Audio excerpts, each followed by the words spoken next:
Hello अनि नमस्ते सबैजनालाई स्वागत छ हजुरहरूलाई मेरो यो युट्युब च्यानलमा। आजको यो भ्लग चाहिँ एकदमै स्पेसल छ किनभने आशिषको र मेरो तेस्रो वर्ष वेडिङ एनिभर्सरी सेलिब्रेसन गर्दैछौँ। हेर्दा हेर्दै बिहे गरेको पनि 3 वर्ष भइसकेछ है। तर मलाई चाहिँ खै किन है घरबाट टाढा भएर पनि हो कि किन हो मलाई चाहिँ आफूले आफूलाई बिहे गरेको जस्तो फिल चाहिँ हुँदैन। तर पनि मैले चाहिँ बिहे गरेको 3 वर्ष भइसकेको छ। आजभन्दा 3 वर्ष अघि हामीले यो जर्नी सुरु गरेका थियौँ। धेरै सपना, धेरै आशा र एकअर्काप्रतिको मायाले।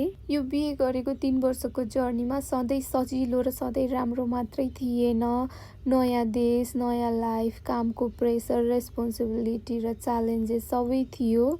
तर पनि हामी यो सबै सिचुएसनहरू काटेर एकअर्काको सपोर्टले गर्दा नै हामी यति स्ट्रङ भएको हो।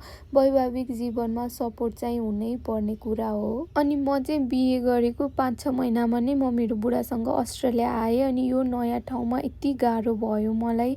मेरो श्रीमानको सपोर्टले गर्दा नै आज म यहाँसम्म छु। अनि म चाहिँ मेरो सासू आमालाई एकदमै धेरै धन्यवाद भन्न चाहन्छु, जसले चाहिँ आफ्नो छोरालाई एकदमै राम्रो संस्कार दिनुभएको छ होइन। अनि हुन त बिग्रेपछि आमा बाउले नराम्रो संस्कार दिए र सब्रेपछि राम्रो संस्कार दिए भन्ने कुरा त होइन होइन। कसैको पनि आमाले आफ्नो छोराछोरी बिग्रियोस् भन्न त चाहँदैन।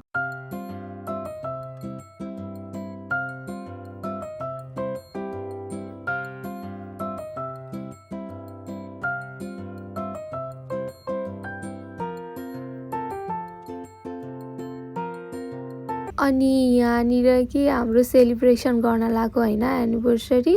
अनि त्यो केक हेर्नु न, केक चाहिँ कस्तो सन्डेमा चाहिँ केक पसल ओपन हुँदो रहेनछ यता हामी जता आएको थियौँ नि त्यो ठाउँमा।